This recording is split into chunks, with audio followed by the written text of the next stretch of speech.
Cabbage, but the lettuce farm is going to be affected. Winter lettuce.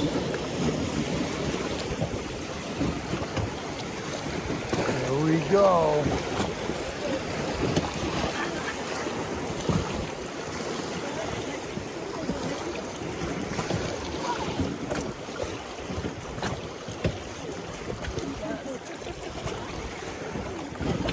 There's a city down in Mexico that's like 6 million people, and they're having their water's dried up. Yeah. And you know, I mean, how long before there's a mass migration going on? You know? Probably not too long. Not too long.